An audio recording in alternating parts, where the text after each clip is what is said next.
నేను ఎన్నెప్పుడు కూப்பிட்டேன்? Rolex. Rolex.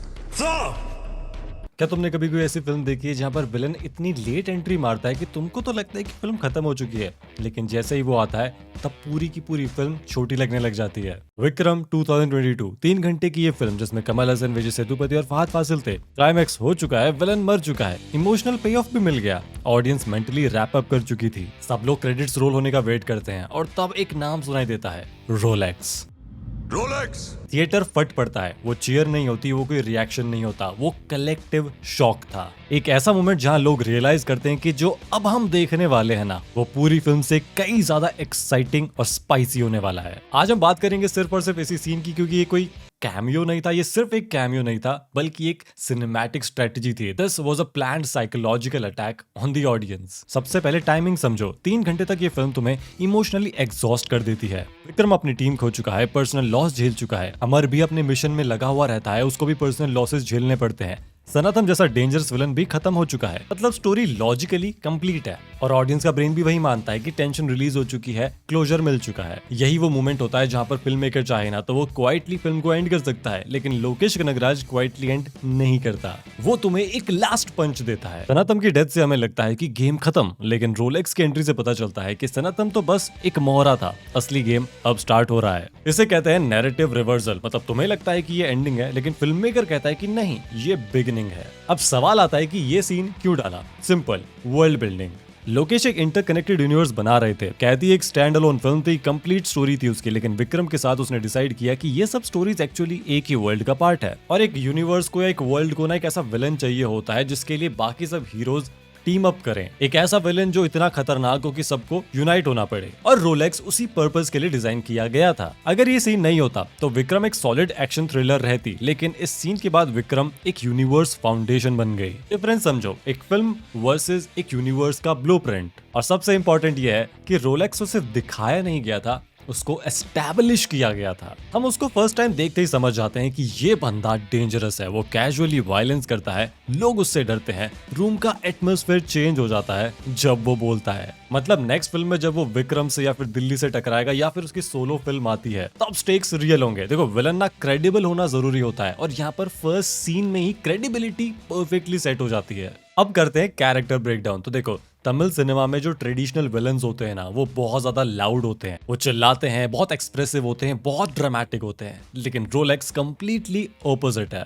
I mean, वो चिल्लाता है, लेकिन वो चिल्लाता बहुत कम है, विस्पर ज्यादा करता है। वो पावर शो करने के लिए कोई खड़ा नहीं होता, वो रिलैक्स्ड बैठा रहता है, व्हाइट वेस्ट लुंगी जैसे कि वो घर पे हो, लेकिन रूम में जितने भी लोग होते हैं ना, सब उससे डरते हैं। रियल पावर वही होती है जिसे प्रूव ना करना पड़े। उसकी एंट्री से पहले ही लोग घबराए हुए होते हैं और उसके आते ही सारे लोग कैसे अटेंशन पोजीशन में खड़े हो जाते हैं, जैसा कि हम स्कूल में किया करते थे पीटी टीचर के आने के बाद। और वो घूरता भी बहुत ज्यादा है। सबसे इंपॉर्टेंट बात, जब तक वो अर्जुन दास की कैरेक्टर से इंटरेक्ट नहीं करता, उससे पहले तक उसने ब्लिंक ही नहीं किया था। ये एक बहुत ही इंपॉर्टेंट ट्रोप होता है जहां पर विलन्स जो होते हैं ना, उनकी पावर को दिखाने के लिए फिल्म मेकर कहता है कि भाई साहब आप ब्लिंक मत करना, और यहाँ पर सूर्या ने वही किया। वो बहुत देर तक बिल्कुल ब्लिंक नहीं करता, वो सबको घूरते रहता है जैसे कि वो हर एक इंसान को मेजर कर रहा हो और बता रहा हो कि मैं प्रेडेटर हूँ। लेकिन ये उसकी सबसे डेंजरस चीज नहीं थी। उसकी सबसे डेंजरस चीज जो मुझे लगी वो थी उसकी अनप्रिडिक्टेबिलिटी। एक पल को लगता है कि वो काम है, वो म्यूजिक सुन रहा है, वो अपना ड्रग सेट कर रहा है, नेक्स्ट सेकंड वो मशेटी उठा के किसी का सर उड़ा देता है। नो वार्निंग, नो स्पीच, बस एक्शन। इस टाइप के कैरेक्टर्स ना स्कैरी इसलिए होते हैं क्योंकि तुम एज ऑडियंस उनको रीड नहीं कर सकते। इसका एक और पॉपुलर एग्जांपल है होमलैंडर फ्रॉम द बॉयज। तुमको नहीं पता कि वो कब किस बात पे नाराज हो जाए, कब किसको मार दे। उसकी अनप्रिडिक्टेबिलिटी ही उसका सबसे स्कैरी कैरेक्टरिस्टिक है। एनीवे, यहाँ पर रोलेक्स से जो कॉस्ट्यूम डिजाइन है ना, वो भी जीनियस है। उसे सिंपल शर्ट और पजामे वाला अल्ट्रा बेसिक लुक दिया गया है, लेकिन उसके हाथ में एक्सपेंसिव वॉच है और उसके पास में महंगी गाड़ियां भी है। ये कॉन्ट्रास्ट ना इंटेंशनल है। ये दिखाया जा रहा है कि ये बंदा स्ट्रीट से आया है, लेकिन अब ये ग्लोबल लेवल पर ऑपरेट करता है। उसके रूट्स भले ही लोकल है, लेकिन अब उसकी जो रीच है वो इंटरनेशनल हो चुकी है। वो खुद कहता भी है कि मुझे 27 साल लगे हैं ये एम्पायर बनाने में, बाप दादा को छोड़ के नहीं गए थे।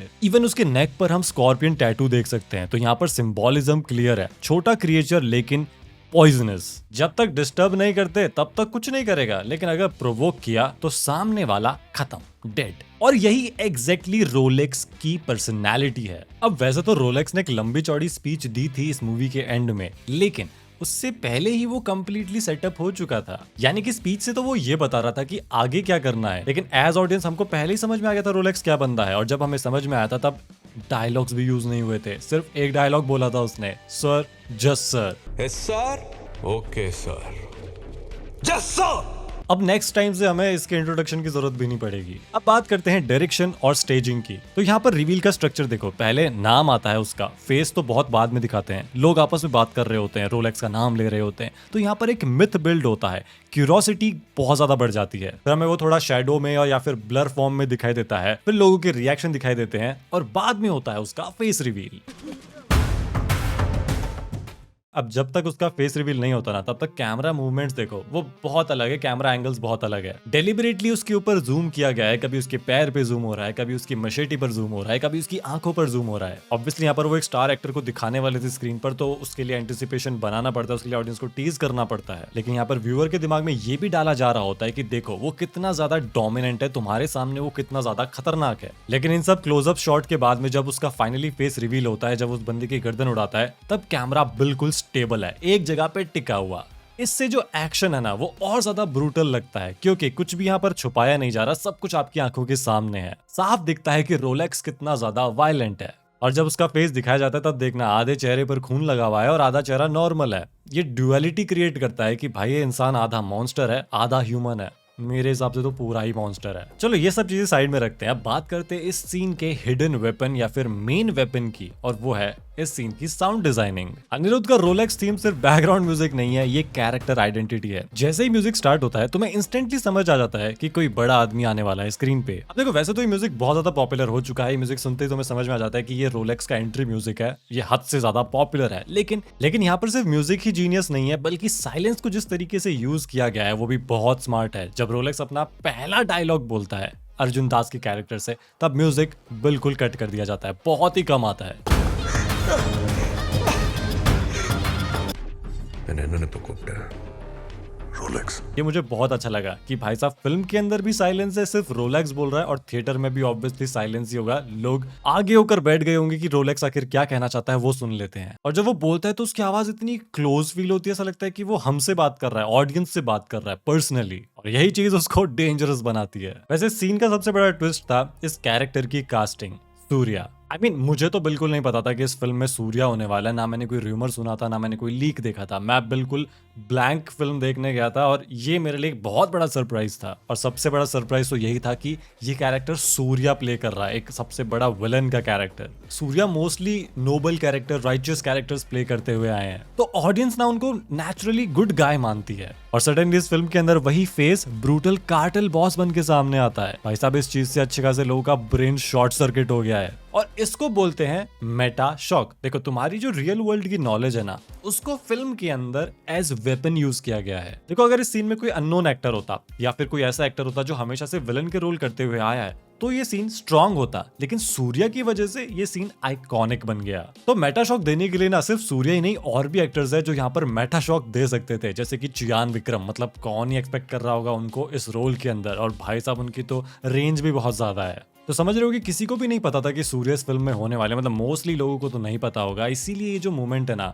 ये एक्सपीरियंस से इवेंट में कन्वर्ट हो गया। और सबसे स्मार्ट ट्रिक की तो मैं ऑलरेडी बात कर चुका हूँ, वो था फॉल्स क्लोजर। फिल्म तुम्हें इमोशनल रिजोल्यूशन दे देती है, तुम रिलैक्स हो जाते हो, मेंटली एग्जिट मोड में चले जाते हो, और तब रोलेक्स की एंट्री होती है। टेंशन ना फिर से बढ़ जाती है, एक्चुअली पहले से बहुत ज्यादा बढ़ जाती है, क्योंकि अब जो स्टेक्स है ना वो ही अननोन है। अब थ्रेट जो है वो बिल्कुल इनविजिबल है। ये जो मैनिपुलेशन था ना, ये मुझे बहुत ज्यादा सही लगा। मतलब कि क्लोजर नहीं मिल रहा है, अनप्रेडिक्टेबिलिटी बहुत ज्यादा है यहाँ पे, और क्यूरियोसिटी जिस तरीके से इंड्यूस करी गई है, मतलब कि सीक्वल के लिए जो अब तक आया नहीं है फिलहाल, ये सब कुछ परफेक्ट सेटअप था। तो यार मैं तो इस लोकेश कनगराज को मिस कर रहा हूँ जिसने ये सीन लिखा, डायरेक्ट किया, जहाँ पर टाइमिंग परफेक्ट है, एग्जीक्यूशन बिल्कुल प्रिसाइज है, कैरेक्टर इंस्टेंटली मेमोरेबल हो जाता है, बैकग्राउंड म्यूजिक तो भाई साहब फाड़ के रख दिया उसने। ये बहुत ही कैलकुलेटेड रिस्क था, और इस रिस्क ने पे ऑफ भी दिया। तो आगे इस चीज को यूज क्यों नहीं किया अब तक? देखो ऐसा एक सीन लिखना जो क्लाइमैक्स के बाद आएगा, सिर्फ 2-3 मिनट का होगा, और वो फिल्म से ज्यादा इम्पैक्ट डाल दे, ये रेयर केस होता है। जहां पर फिल्म ऑलरेडी बहुत ज्यादा बढ़िया है, और लोकेश कनगराज ने ये चीज करके दिखा दी। तो यार ये तो था मेरा रोलेक्स से कैमियो सीन का ब्रेकडाउन। और मैंने फिल्म अभी दोबारा रिवॉच करी थी, तो मैं बड़ा एक्साइटेड हूँ इस यूनिवर्स को आगे बढ़ते हुए देखने के लिए। लेकिन फिलहाल तो कुछ ऐसा लग नहीं रहा कि अभी हाल फिलहाल में कुछ होने वाला है, क्योंकि लोकेश कनगराज अपने अलग ही प्रोजेक्ट्स में लगे हुए। उन्होंने कूली बना दी, कभी क्या बना दिया। लेट्स सी ये कब आगे कंटिन्यू होता है। तो यार आपको ये सीन ब्रेकडाउन कैसा लगा कमेंट सेक्शन में जरूर बताना। और आप लोगों को अगर कोई पर्टिकुलर सीन का ब्रेकडाउन देखना है, सीन एनालिसिस देखना है, तो कमेंट सेक्शन में बता देना। पूरे इंडियन सिनेमा से कोई भी सीन जो बहुत ज्यादा पॉपुलर है, आपको बहुत ज्यादा अच्छा लगता है, तो वो भी हम लोग आने वाले एपिसोड में डिस्कस कर लेंगे। बाकी आज की इस वीडियो में बस इतना ही था। वीडियो चलेगी तो लाइक और शेयर कर देना। मैं आपको मिलूंगा अगली वीडियो में।